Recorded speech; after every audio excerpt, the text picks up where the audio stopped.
Thank you, Kamil, for your friendly introduction. Ladies and gentlemen, my dear colleagues, welcome here in the European Parliament to your project, Our Future Campaign Leadership Summit from the Junior Jam International. And I'm really happy that we finally managed to hold this meeting here in Brussels, in this house, with 5.5 million unemployed young people across Europe. It's absolutely crucial that the European Parliament, as the only democratically elected institution of the EU, really takes action in that field. As you can see, I'm a few seasons older than you are, and you ask now probably why I'm talking to you. It is true, I'm a member of the lucky generation. It's not a secret, I was born in 1952. Which means that, unlike my parents, fortunately I didn't have the experience with World War II. On the other hand, as a young man, I did not have the pressure and the fear of unemployment and precarious working condition which the current generation has to face. Of course, in many ways, my generation surely had not the same possibilities when we were young as probably you have. For instance, we didn't have the same opportunities to travel, study abroad, like Erasmus program. We did not know, and we did not get in touch to people around the world that you can do. The Iron Curtain was separating Europe, and I really don't want to say that everything was perfect in that time, but most of the European countries, like Austria, like Germany, had almost full employment when I was applying, and even me when I was applying for my first jobs. So to be frankly and honest, during the time when I studied in my hometown, or it's late in Salzburg, I did not really worry about getting a job later. Today the situation, as you know, is completely different. When the end of the studies approaches, you begin to apply for jobs. The expectations are huge. Studying in minimum time, Erasmus semester abroad, several traineeships, speaking at least like 3 different languages fluently. In best case, besides that all, you are involved in voluntary social work, and finally it's expected to be extremely flexible, to move within 5 years from a law firm to an NGO, and then to a lobby, and then you are expected to change from Brussels to London, from Hong Kong to New York. And of course, you consequently compete with young professionals from everywhere in the world, which wasn't the case for me when I was a student.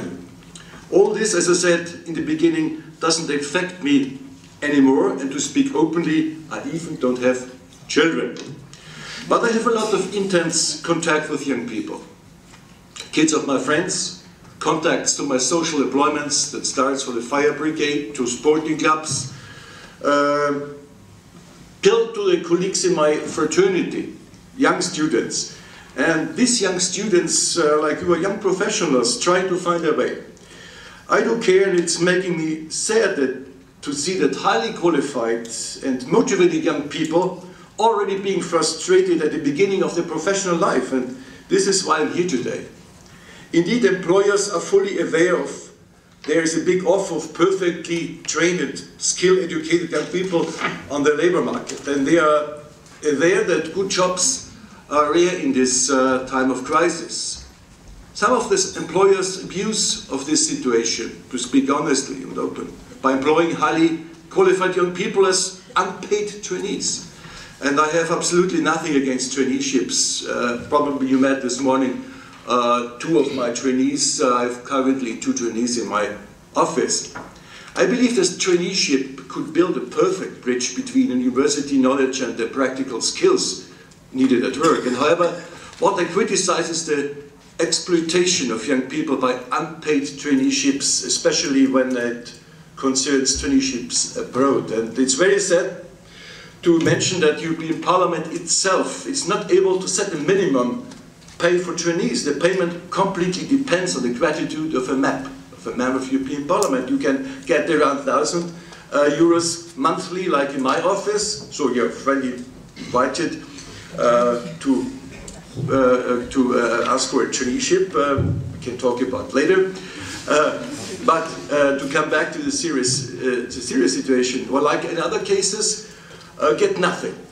And not even the expenses on travel and accommodation are paid. And last December I wrote a letter to Mr. President Schulz, and with the issue claiming that trainees contribute a lot with their works here, and the European Parliament should not only talk, they should also start in their own house to think about and begin with concrete steps against these precarious, unstable working conditions for young people. And the answer was a little bit disappointing. According to him, there is no will from the members of the Parliament to set such a minimum pay for trainees.